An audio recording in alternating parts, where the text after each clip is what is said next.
But the most interesting finding of the survey was the last slide, if we can just skip to that. Overwhelming support of our users for women candidates.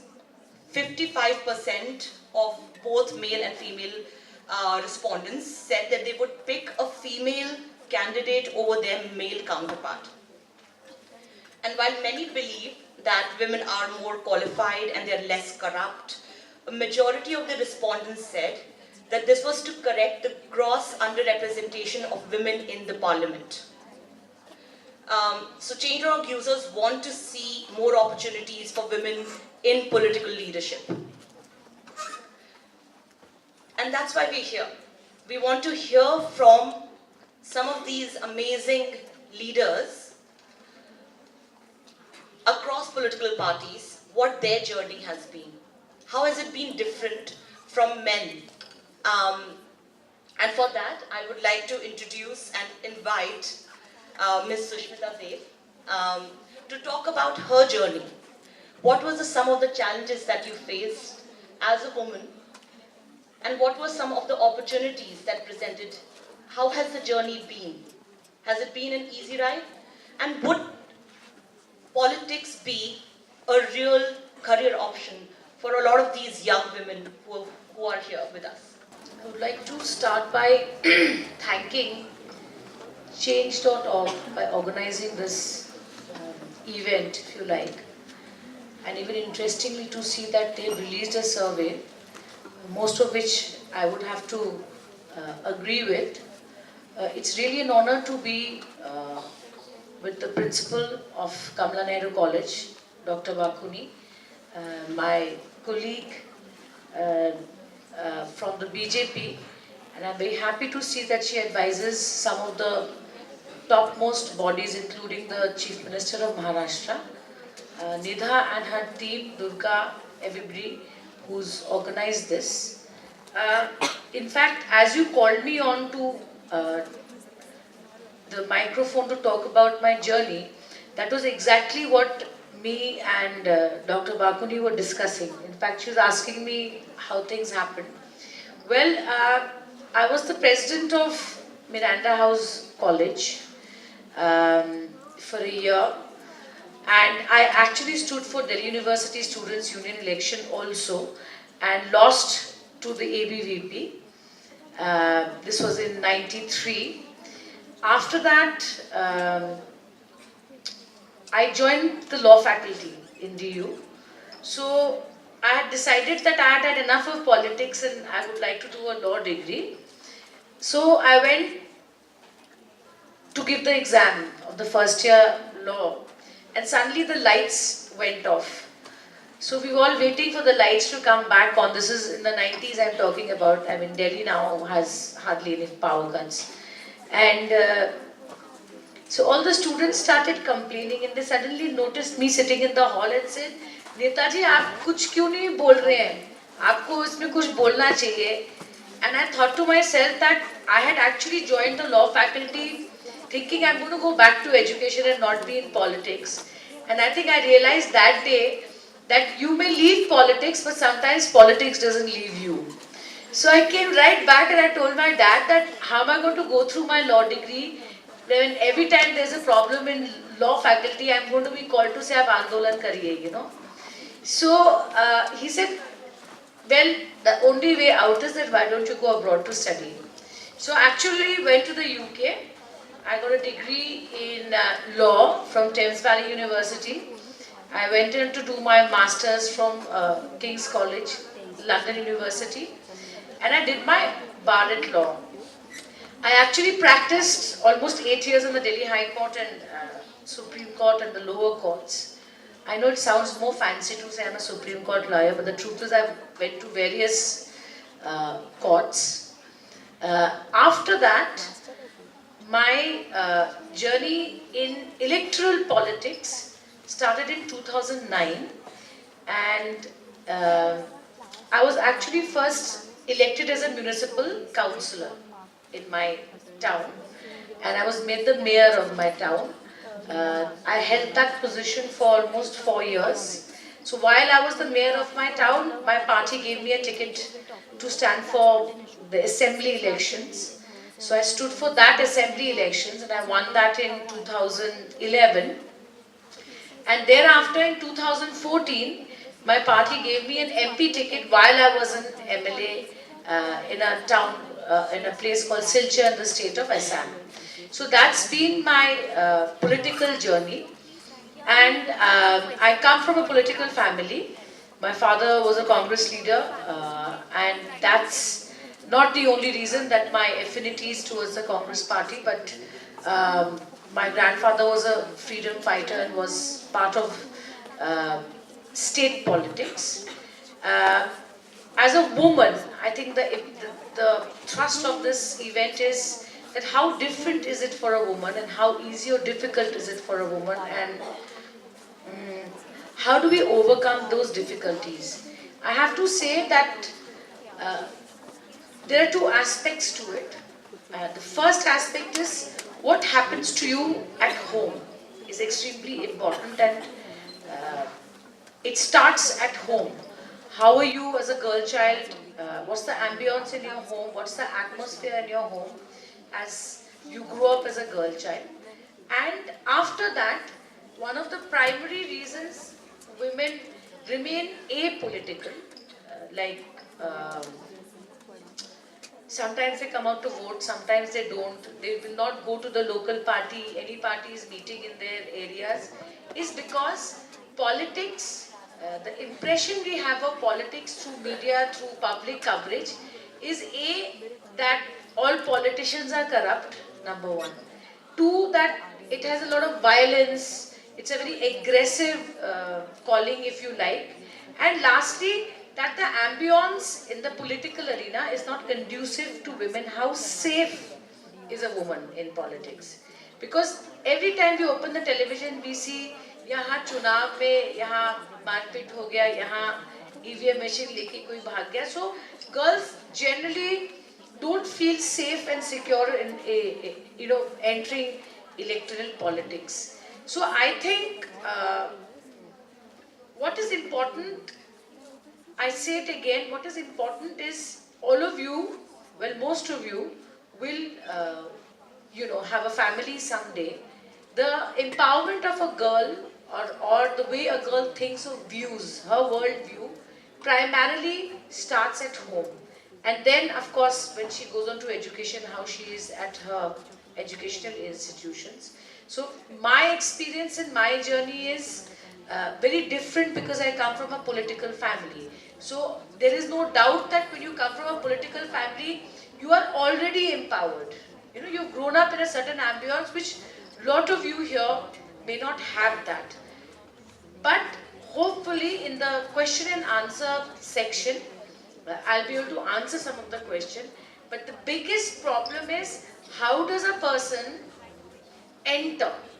The entry point is the toughest point. Today on a social media, on a Twitter handle, on a Facebook page, you may click and say, yes, I'm a volunteer of Congress, BJP or Aam Aadmi Party. But the question is, people are then relegated to just that. You see, that's the problem with, that's the problem that I think every party has. But let me tell you, every party is longing for more and more younger girls to come into politics. It's just that, how do they enter? How do they enter?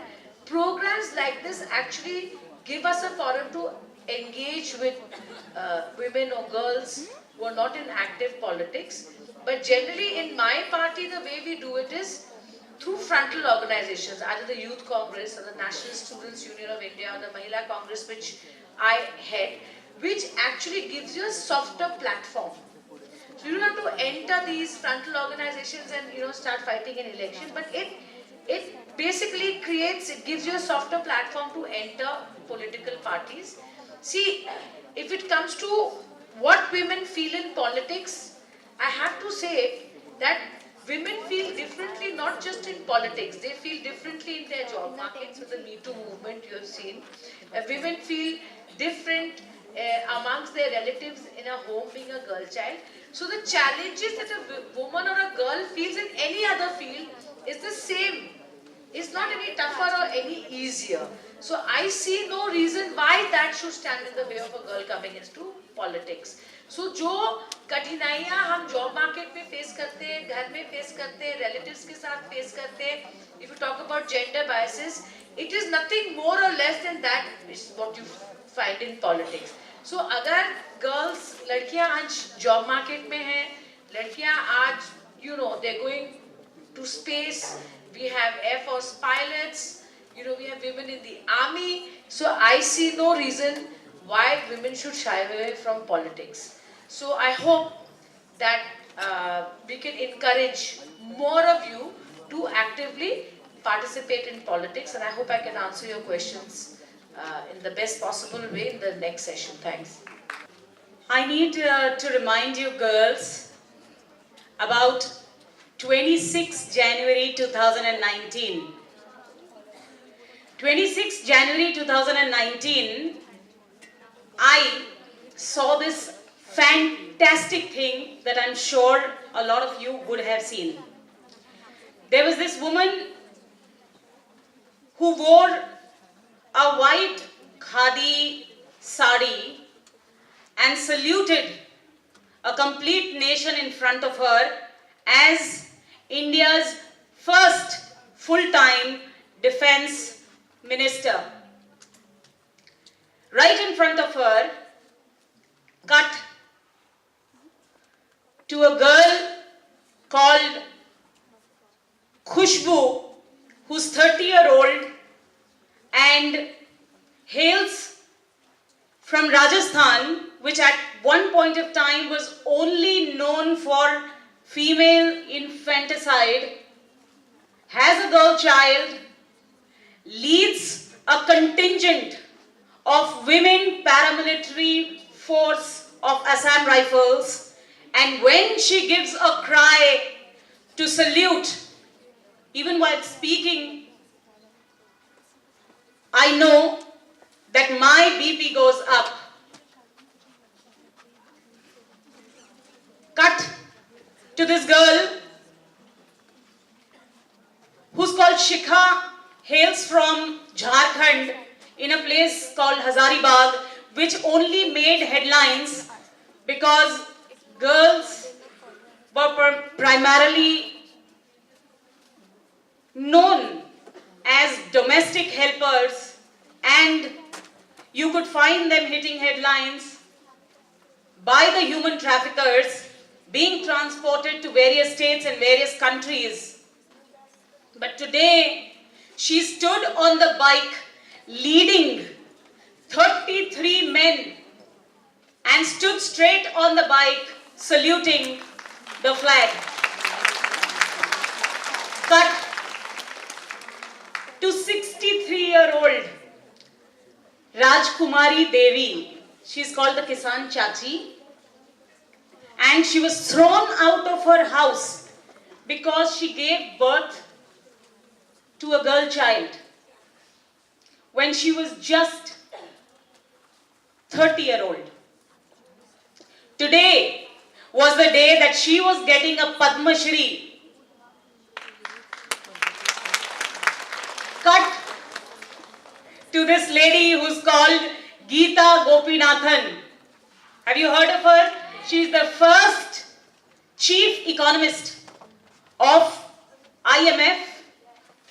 And while we were celebrating our Republic Day, she was sitting in Davos and giving away interviews on the report that she has come out with, which says that India is going to be a growth story in 2019-20, and people across the globe were listening.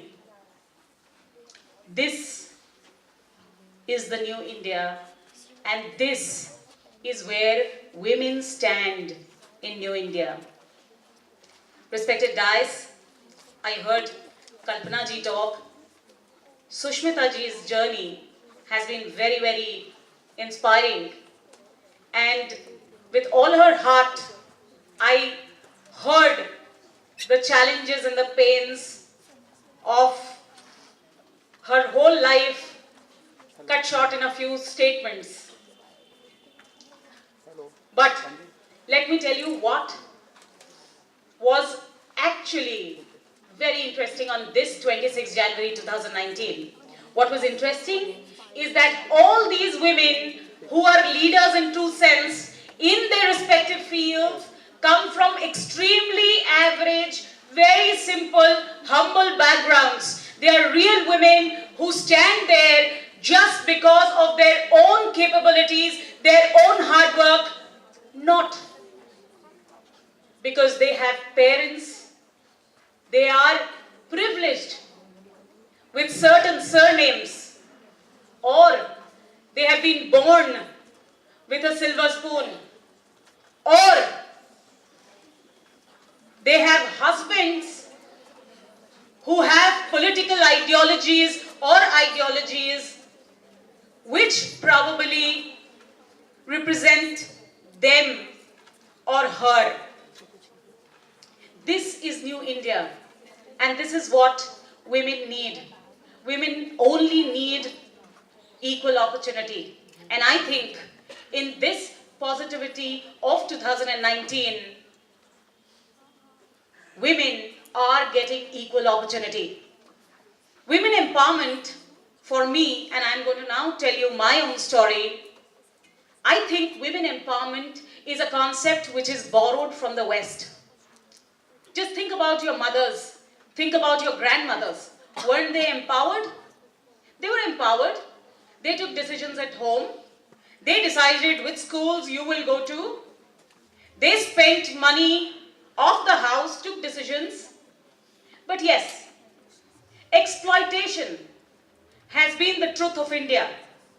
We belong to a country where women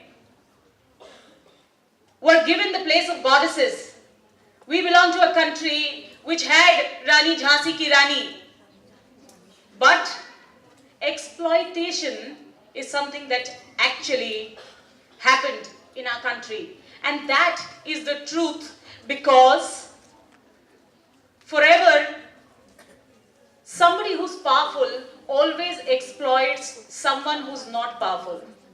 So if women are less skilled than their men counterpart, they'll be exploited. If women are given less opportunities, they'll be exploited. If we have less financial strength, we will be exploited. And that is the necessity of today. For me, I'm an engineer, I'm an MBA. I was working for about 8 years in a multinational organization which was Swedish. I traveled the country, I traveled internationally, and decided that I'm going to be an entrepreneur. About 10 years ago, with my own PF of 30,000 rupees and 3 people, I started an organization. Today I have 3 organizations, 3,500 people. That 30,000 has risen to about 350 crores with 6 centers across the globe. And yes, I did it alone, all by myself, with my family standing very strongly behind me. Apart from this, I'm a very, very proud mother of 2. I have 2 twin boys who are 11-year-olds. But yes, at a certain point of time, I realized that if I have to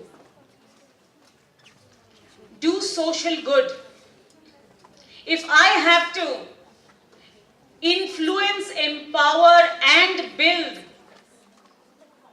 a nation, women force, people who are like me, who can in turn build the country, I need to get into a position of power, and hence started my political journey. Way back in 2008, I joined Narendra Bhai Modi's team in Gujarat as a strategist, and from there, for the past 7 years, I've been working very closely to the Chief Minister of Maharashtra now for the past 4 years.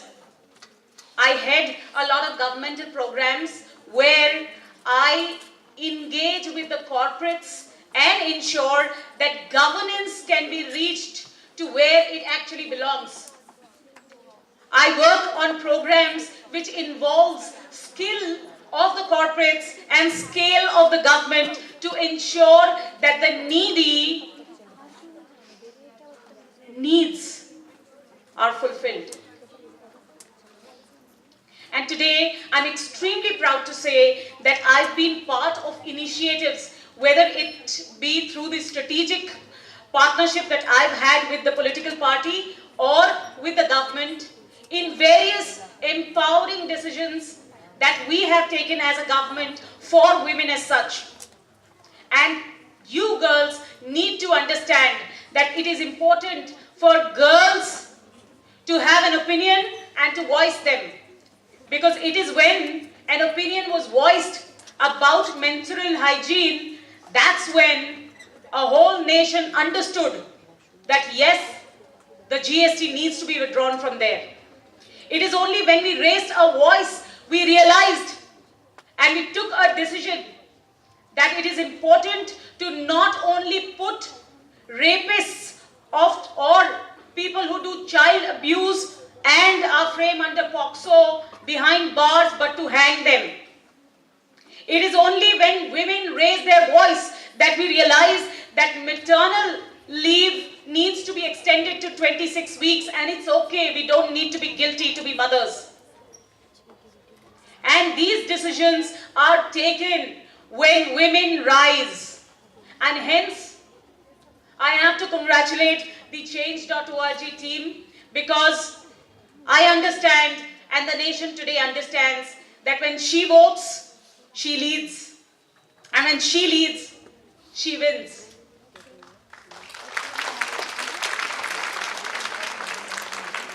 But yes, I think Sushmita ji put it very well. Abhi Delhi dur hai. The candidature last time, the last general elections, were 8% women. And mostly, out of that 8%, my study says that 70% were either sisters, daughters, wives, or relatives. But I think 35% is a whole lot for women like us to enter, because women have the determination to say, you give us a finger and we will ensure that we catch your hand and move up the ladder. You open one door for us and we will take 200 steps to ensure that we go that extra mile. But it's important that we realize this, we work hard, we support each other, because one thing that we do not do is stand by each other. And that's important for any women-related issue. Apart from political discourse, apart from political ideologies, it is important that an initiative like this is supported by every woman, because I believe that women need to raise a voice and their voice needs to be registered and noticed. And hence, all I want to leave you guys with is the thought that on the same 26th January 2019, there was this one girl called Kangana Ranaut who decided that she will direct, produce and act in a film which is extremely women-oriented and called it Manikarnika, to remind women of today that yes, inside each one of you is a Manikarnika, a Jhansi ki Rani, just waiting to be heard, just waiting to come out. And if Kangana can wield swords, can make movies and make a statement, if Shweta Shalini can stand in front of you and be in a position of power, so can you.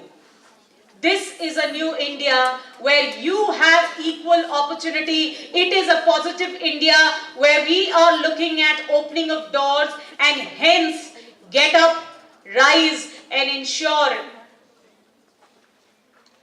I will leave you with what my favorite poet says. He says, वसुधा का नेता कौन हुआ, भूखंड विजेता कौन हुआ, जिसने न कभी आराम किया, विघ्नों में रहकर नाम किया. जब विघ्न सामने आते हैं, सोते से हमें जगाते हैं, मन को मरोड़ते हैं पल पल, तन को जोड़ते हैं पल पल, सतपथ की ओर लगाकर ही जाते हैं हमें जगाकर ही. मेरे किशोर मेरे राजा, बढ़कर विपत्तियों पर छा जा, जीवन का रस छन जाने दे, तन को पत्थर बन जाने दे, तू स्वयं तेज भयकारी है, क्या कर सकती चिंगारी है. Thank you so much for having me here. I just hope that each one of you realizes that you are important for our country, because we call it the motherland, and hence it's for you to realize that that is also a she, and if she does not rise, she does not win. Thank you so much. You know, my first petition with Change.org, and the only petition was exempting sanitary towels from taxation, and we got almost 4 lakh signatures.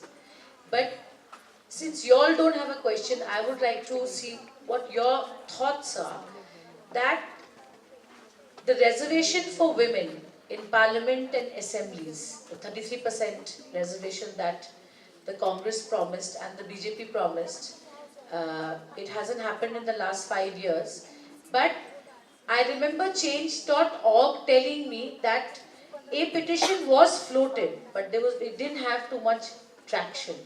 So the question is, today in Parliament we have 11 point something percent women only, and I think what Nidha said is extremely important. It's not that just because you're women you want to come into Parliament, but it has been repeatedly proved nationally and internationally that women bring a certain difference to governance. Okay, and we arrive at the figure of 33% because it's called the concept of critical mass. That how many women do you actually need in Parliament to make a difference in policies? Like in the GST Council, which was considering exempting sanitary towels from taxation, it took 2 years after my petition because there are no women in the GST Council. You see, so you think bindi ko exempt kar do, khakra ko exempt kar do. You know what I mean? These are popular moves, but the question is, today something like menstrual hygiene, which Shweta also spoke about, there are lakhs of girls who stay out of the schooling system in those villages because for them menstruation is a stigma. So what I'm saying is that if you had more women in the GST Council who are finance ministers of different states, today if you had more women in Parliament, you know, who actually understood matters of women empowerment, it would make a difference. So I have to go for a meeting, but I would love to know what the outcome of the discussion here is. See, I'll give you a small example. Women empowerment में क्या होता है? It's the easiest thing to do. You just pass a law. All of you are Delhi girls. You remember what happened in Nirbhaya? Nirbhaya shook the country, and Congress made huge amount of changes, but we are back to square one. If you look at the National Crime Records Bureau, there are still more rapes in India. There are more women being harassed on the streets of India. So sometimes making a law doesn't help. Why I'm telling you this is because you have to have more women making laws for women because they understand better what is it they need. So now we've had a woman Prime Minister, we've had a woman President, we have a woman Defence Minister, External Affairs Minister, and yet we have only 11% MPs in the Parliament. So it's a dichotomy, if you understand. It's very ironical.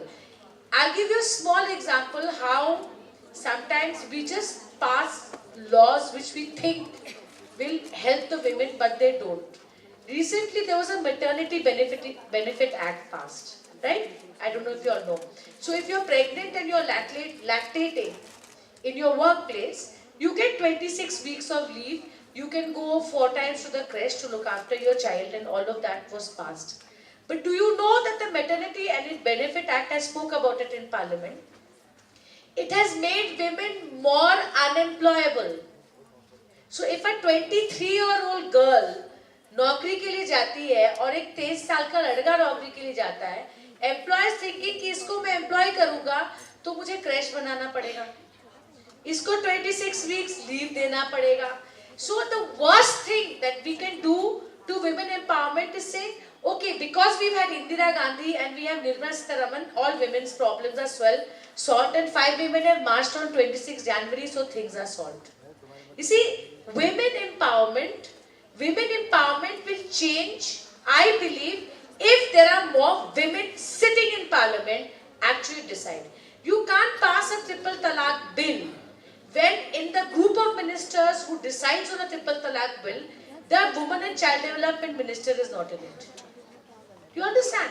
So, I'm talking across party lines. It happened after Nirbhaya. We changed laws, nothing has changed. We keep passing laws. What we actually need is, we need to interfere in the social balance inside homes between men and women. That's where it has to happen. And for that, we need gender sensitization right from primary school. You know what I mean? So, I can say I will hang somebody who rapes a child below the age of 12. Does it stop a rapist? Nothing. He'll simply kill that girl so there's no witness. Do you understand? So, policy making more and more and more, if we leave it to the men to make our policies, we'll keep getting it wrong again and again and again. So, we need more women in parliament, and it's the last session. Let's see, the reservation bill may come, and I hope to see many of you in university politics, in parliament politics, and assembly politics. It's been an excellent experience. Thank you, Nidha. It's been lovely listening to Shweta. It's an excellent speech. And Dr. Bakuni, I would say that Kamala Nehru College, I've spent a lot of times when I bunked Miranda and came and met my friends here. It's got some great kids from what I can see. I wish all of you the very best. And let me tell you, 50% of the population is India. And wherever women will vote, that party will come to power. I'm 100% sure of that. Let's see where she's here. She says, I enrolled into another college before Kamala Nehru College. I was interested in joining the elections, but I was advised by the boys involved in the elections to stay far away because things like harassment, kidnapping are extremely common. The culture provided for girls and boys is completely different and extremely unfavorable for girls. How does one get into elections or politics with such unfair conditions prevalent nowadays? It's a question by Aishwarya. Is Aishwarya here? Yes, Aishwarya. Thank you so much for this question. I'm going to stand up.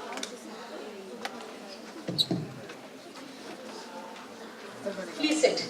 Aishwarya, thank you so much for this question. I have to tell you, extremely honest question and extremely good question. And I'm sure a lot of girls have this question, and I want to address it to all the girls. First and foremost, stop being fearful. Because a lot of people who are out there sitting across on the table want to make themselves less available to you, want to show certain airs, want to tell you that this is a bad place. Please don't come here because they want to secure their own positions. Because they're scared that when people, normal, real girls who are capable, come up, they fear for their own positions. And especially when men do it, don't believe them. Because it's only precisely to stop you from entering. Second, I think Sushmita ji talked about Nirbhaya and so on and so forth. Let's understand this. And I say this, I come from a technology background.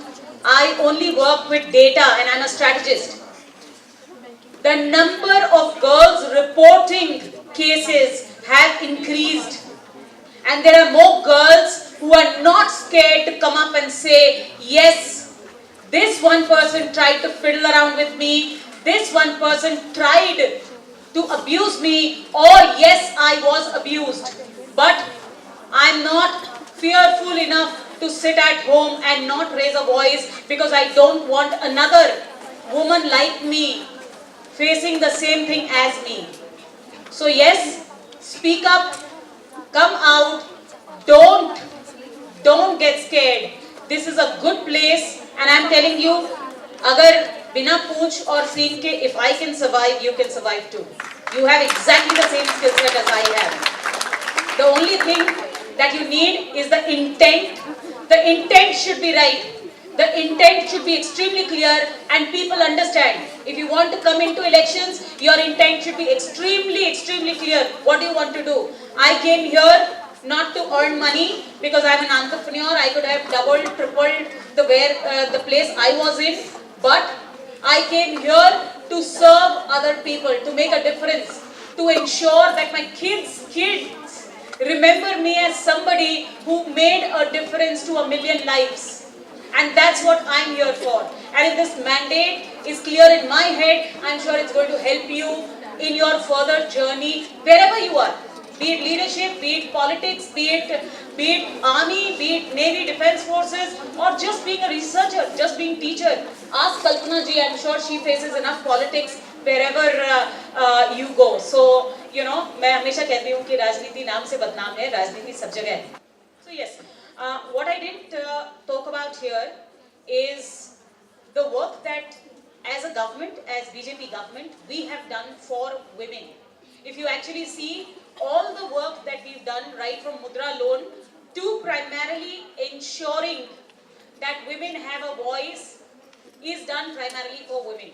You pick up any scheme right from Mudra loan or Jan Dhan account, most of the accounts which were opened were for women. Why? Because 50% of the voters are women.